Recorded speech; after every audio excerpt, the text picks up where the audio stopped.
ప్రపంచంలో అనేక నాగరికతలు, సంస్కృతులు కాలగర్భంలో కలిసిపోయినాయి. ఎందుకంటే దాన్ని కాపాడుకోవాలన్నటువంటి ఆలోచన లేకపోవడం వల్ల, లేదంటే దాని మీదన సీరియస్ కాన్సంట్రేషన్ లేకపోవడం వల్ల.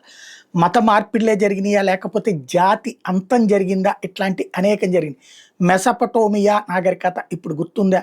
గ్రీకు నాగరికతే ఇప్పుడు పూర్తిగా మారిపోయినటువంటి సిచ్యుయేషన్. ఇదంతా ఒక ఎత్తైతే హిందూ సంస్కృతి మీద దాడి, ఈ దేశంలోకి చొరబడ్డటువంటి విదేశీ ఇస్లామిక్ రాజ్య స్థాపకులైనటువంటి రాజులు వచ్చి ఈ దేశం మీద దాడి చేసి ఇక్కడ ఉన్న ఆడపిల్లల మీద అత్యాచారాలు చేసి బలవంత మత మార్పిళ్ళు చేసి ఇక్కడ ప్రవేశపెట్టబడిన తర్వాతన అనేక మార్పులు చోటు చేసుకుని అందులో భాగంగా ఆలయాల కూల్చివేత, ఆలయాలనే మసీదులుగా మార్చినటువంటి సంఘటనలు, దానికి సజీవ సాక్ష్యం అయోధ్య, మధుర, కాశీ లాంటి చోట్ల జరిగినటువంటి సంఘటనలు.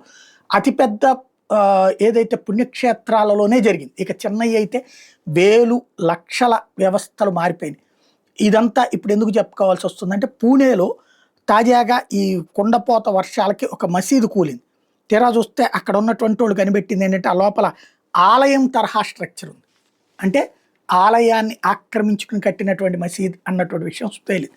దాంతో వాళ్ళు ఇప్పుడు దాని మీద సర్వే జరగాలి అన్నటువంటి ఉద్యమం ప్రారంభించారు. అయితే న్యాయస్థానం ద్వారా చేసుకోండి తప్పించి మేము అంగీకరించమని చెప్తున్నది ప్రభుత్వం.